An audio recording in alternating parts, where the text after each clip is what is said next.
MLA పదవికి మళ్లీ రాజీనామా చేస్తానంటూ బాంబు పేల్చారు కాంగ్రెస్ ఎమ్మెల్యే కోమటిరెడ్డి రాజగోపాల్ రెడ్డి. మునుగోడు ప్రజల కోసం పదవి త్యాగానికి సిద్ధమని సంచలన ప్రకటన చేశారు.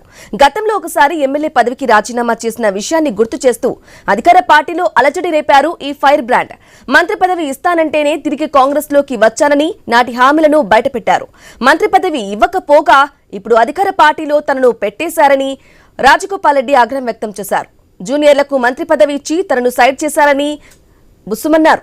పదవుల కోసం కాలు పట్టుకునే వ్యక్తిని కాదని కాంగ్రెస్ పార్టీలోనే తనకు ప్రత్యర్థులుగా ఉన్న వారికి చురకలు వేశారు.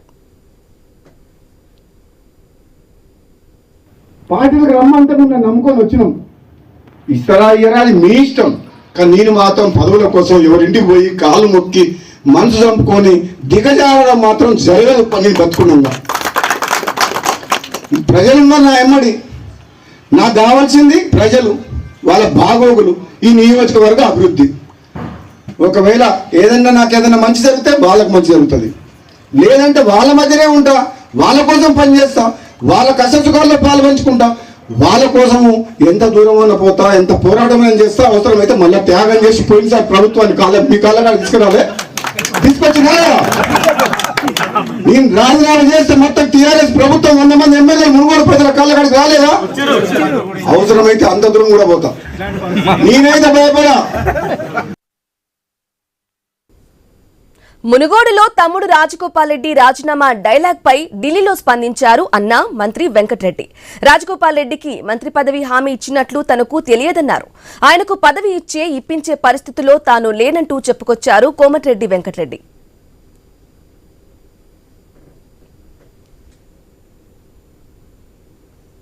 ఇది జాతీయ పార్టీలో కొన్ని సిస్టమ్, దాని ప్రకారం పార్టీ అగ్రనాయకత్వం నిర్ణయం తీసుకుంటుంది.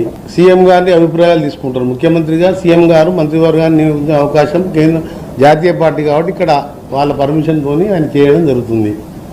అందులో మా ప్రమేయం కానీ ఎవరి ప్రమేయం కానీ ఉన్నదల్లా. అది ఆ విషయం నాకు తెలియదు. అప్పుడు మాట ఇచ్చిన సంగతి మామూలుగా మాట ఇయ్యారు కదా. వాళ్ళు మాట ఇస్తే సంతోషమే, ఇస్తే సంతోషపడతాం. కానీ కేంద్రంలో అల్టిమేట్గా హైకమాండ్ సీఎం గారు కూర్చొని నిర్ణయించే అంశాన్ని నన్ను అడగడం కూడా మీరు తప్పు. నా చేతులు లేని విషయాన్ని అడిగితే నేనేం చెప్పలేను.